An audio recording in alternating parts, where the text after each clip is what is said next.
இப்போது தெரிந்ததா وَنَضَعُ الْمَوَازِينَ الْقِسْطَ لِيَوْمِ الْقِيَامَةِ فَلَا تُظْلَمُ نَفْسٌ شَيْئًا وَإِنْ كَانَ مِثْقَالَ حَبَّةٍ مِنْ خَرْدَلٍ أَتَيْنَا بِهَا وَكَفَى بِنَا حَاسِبِينَ. தராசு நிறுத்தப்படும், பார்த்துக்கொள் உன் அமல்கள். ஒரு நன்மையின் தராசை ஒரு தீமை அதிகரித்தாலும் நரகம் கட்டாயமாகிவிடும். நீ தீமையின் தராசை ஒரு நன்மை அதிகரித்து விட்டாலும் சொர்க்கம் கட்டாயமாகிவிடும். தராசு இரண்டும் சமதளமாக இருந்தால் யார் அவர்கள்? அஸ்ஹாபுல் அஅராஃப். அஸ்ஹாபுல் அஅராஃப். இரண்டு கடுமைகளை கொடுக்கின்றேன்.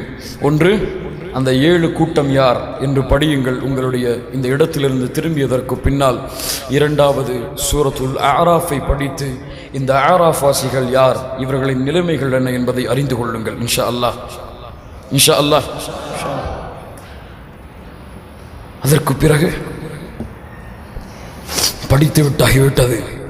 நன்மைகள் எல்லாம் வெளியே கொண்டு வந்து போடப்பட்டு விட்டது. எதுவும் மறைக்க முடியாது. அல்லாஹ் அழைப்பான். யாரை அழைப்பான்? மா மின்கும் மின் அஹதின் இல்லா வஸயுகல்லிமுஹு அல்லாஹு யௌமல் கியாமத்தி லைஸ பைனல்லாஹி வ பைனஹு துர்ஜமான். மறுமையிலே அல்லாஹ் உங்கள் ஒவ்வொருவரையும் தனித்தனியாக அழைத்து அல்லாஹ் கேள்வி கேட்பான். நீங்கள் பதில் சொல்ல வேண்டும். உங்களுக்கும் இறைவனுக்கும் இடையிலே எந்த ஒரு மொழிபெயர்ப்பாளரும் இருக்க மாட்டார். திரும்பி பார்ப்பான், அவன் செய்த நன்மைகள் பாவங்கள். திரும்பி பார்ப்பான், அவன் செய்த நன்மைகள் தீமைகள். நேராக பார்ப்பான். ரசூலுல்லாஹ் சொன்னார்கள், நரகத்தை பெற்றுக் கொள்வான்.